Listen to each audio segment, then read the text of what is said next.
making sure that we're growing, making sure that we are capitalizing on those potentials, doing it responsibly, and having fun with it.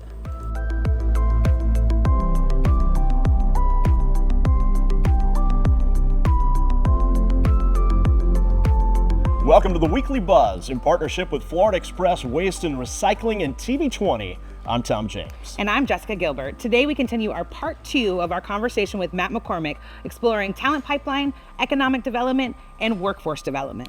We're at Marion Technical College, where programs like the new aviation and diesel mechanic trade are paving the way for our region's future workforce. Well, Matt, as you come on board, what stands out to you about the Ocala Metro's economic strengths and potential for growth? Yeah, a number of things are, you start taking a look at our economic drivers. We have, you've got the equestrian industry, healthcare, distribution and logistics, manufacturing, and you're seeing a lot of great growth in those areas. And there's a lot of reason why. I mean, you start taking a look at where we're located, the highway, the Interstate 75, how easy it is to get to different parts of Florida. There's a number of reasons and a number of things that are that strength that we have here that we can really work to capitalize on, continue to capitalize on.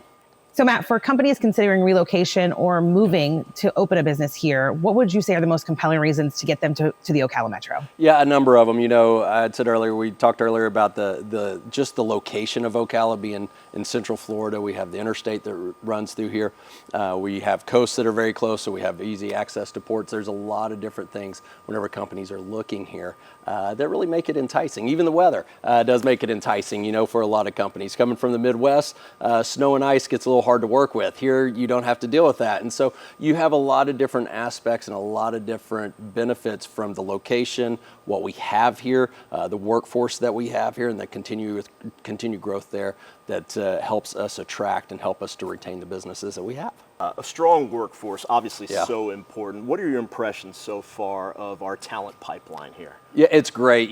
Talking with our higher education institutions, our public schools, the things that they are doing to create that talent pipeline and create that future workforce, and what are those pathways to prosperity for our students. You got places like Marion Technical College where we're at today, the programs that they've brought on like aviation, diesel mechanics, and the things that they're looking at expanding. I mean, that's the key. That's the key to growing that pipeline. That's the key to that workforce of the future. So it's great to see, and how do we continue to assist those educational institutions to grow those so that we can continue to grow our workforce? Certainly a lot to pull from. Yes, absolutely. Yeah. So Matt, we've talked a lot about talent pipeline, we've talked about workforce development, but tell us what excites you the most about expanding the region, and what are you looking forward to here in Ocala? The potential. That's the word that keeps coming to mind from the day that I first started looking at Ocala to today and forward, is the potential.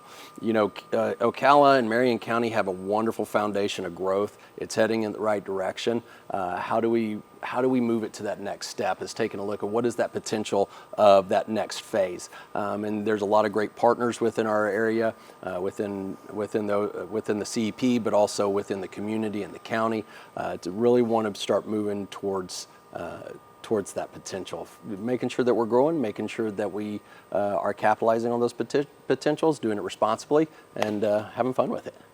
Thanks, Matt. Great things ahead. Thank you. This week's episode of The Weekly Buzz is sponsored by Florida Express Waste and Recycling. Well, before we go, we want to take a moment to give thanks. The CEP is grateful for our incredible business community.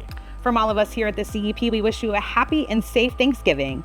That's all for this episode of the CEP Weekly Buzz. I'm Jessica Gilbert. And I'm Tom James for the CEP, the catalyst for a prosperous community.